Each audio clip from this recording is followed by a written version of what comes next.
Hello yours, எல்லோரும் எப்படி இருக்கீங்க? நான் சூப்பராக இருக்கேன். இன்னைக்கு ஃப்ரைடே. வாங்க வீடியோக்குள்ளே போவோம். போகிறதுக்கு முன்னாடி ஜோதி ஃபார்மிங்கை சப்ஸ்கிரைப் பண்ணிக்கோங்க. அதில் ஆளுங்கிற பெல்லைக்கான கிளிக் பண்ணிக்கோங்க. அப்புறம் தான் நான் போடுற வீடியோ வந்து உங்களுக்கு உடனே நோட்டிஃபிகேஷனாக வரும். வாங்க வீடியோக்குள்ளே போவோம். இப்போ பாருங்கள் யுவர்ஸ், மல்லிகைப்பூவில் 2 பூ இன்னைக்கு வந்திருக்காங்க. 2 பூவையுமே நம்ம என்ன செஞ்சுக்கிடுவோம், இப்போ எடுத்துக்கிடுவோம். இவ்வளோ தரமான பூவாக இருக்குன்னு பாருங்கள். நல்லா பருசாக இருக்குது பாருங்கள். அதுபோக ரோஸுக்குமே பாருங்கள், மழை தண்ணி பட்டோன்னையுமே கொஞ்சம் மாட்டு சாணத்தோட உரமும் இதுவும் போட்டு விட்டேன். போட்டோன்னா செம்மையாக நிறைய தளிர் அடிச்சிருக்கு. நாட்டு ரோஸ் தான் வாங்கி வைக்கணும். நாட்டு ரோஸ் தான் எந்த ஒரு சூழ்நிலைக்கும் அது வாட்டில் வருது. வெயில் அடித்தாலும் சரி, மழை பெஞ்சாலும் சரி, நல்லா சிறப்பாக வருது. இந்த ஒயிட்டு கொத்து ரோஸ்லேயும் ஒரு பூ பூத்துருக்காங்க. இன்னைக்கு இதையும் பறிக்கணும் கொஞ்ச நேரம் கழிச்சு. இன்னைக்கு ஒரு புது வரவாக ஒன்று வந்திருக்குது. இங்கே பாருங்க, 2 செடி வாங்கியிருக்கேன். 7 டேஸ் ரோஸ் ஒன்று, மறிக்குழுந்து ஒன்று. மறிக்குழுந்து நானும் குச்சி 2 மூணோட வச்சு பார்த்தேன், வரலை. இன்னைக்கு தெருவுக்குள்ள விற்க வந்தாங்க, வாங்கிட்டேன். 2 சேர்த்து 220 ரூபா. இதை இனிமேல் தான் நடவு பண்ணணும். கொஞ்சம் மழை தண்ணி ஊற்றி இன்னைக்கு வச்சுட்டு நாளைக்கு நடவு பண்ணணும். அதுபோக நேற்று இந்த பூஜை ரூமில் எல்லாம் ஒதுக்குனேன்னா அந்த காஞ்ச பூலாக இருந்துச்சு பாருங்க. இதுக்கு அடியில் பேஸ்மெண்ட் மாதிரி போட்டு விட்டுட்டேன்.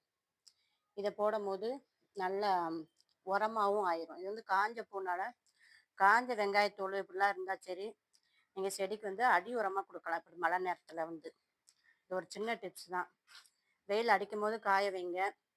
காய்கறி கழிவு, அப்புறமா கருவேப்பிலை, இலை தலைகள் எல்லாத்தையுமே நல்லா காய வச்சுட்டு அதை நம்ம அடி உரமாக கொடுக்கும்போது நல்லா செடி சிறப்பாக வரும்.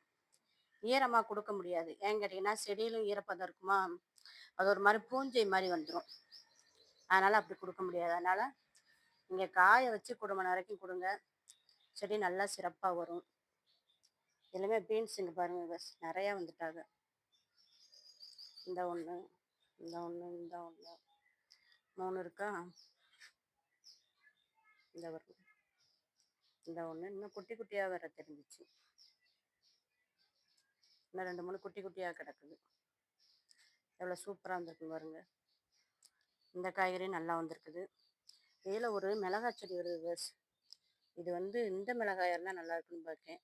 அது என்ன மிளகாய், குடை மிளகாவாக இருந்துச்சுன்னா எடுத்து வச்சு பார்க்கணும், தனியாக வைக்கணும். எல்லா செடியுமே நல்லா சிறப்பாக வந்துக்கிட்டு இருக்காங்க. கத்திரிக்காயெல்லாம் நல்லா பெருசாக ஆரம்பிச்சிருப்பாங்க, க்ரோ பேக்கில் வச்சது. அதேமாதிரி இந்த பக்கம் பாருங்கள், கேந்தி வச்சோம்ல, கேந்தியும் நல்லா சிறப்பாக வந்துட்டாங்க. இதில் ஒன்று, இதில் ஒரு காராமணி தான் வருது. அது என்ன கலர்னு தெரில, வரையும் பார்ப்போம். பால்சம் நல்லா சிறப்பாக வந்துருச்சு. அதே மாதிரி இதில் ஒரு ஜினியா விதை போட்டதில் எடுத்து வச்சேன். தெரியுதான்னு பாருங்கள். இப்போ தான் கொஞ்சம் பெருசாகி வர்றாங்க. இதில் ஒரே ஒரு இது இருக்குது, முள்ளங்கி இருக்குது. அது நான் ஒரு 10 நாளையில் ஹார்வெஸ்ட் பண்ணிடுவோம்ல, அதனால் அதில் வச்சுட்டேன். கொண்டாங்க நிற்கிறேன் பாருங்கள்.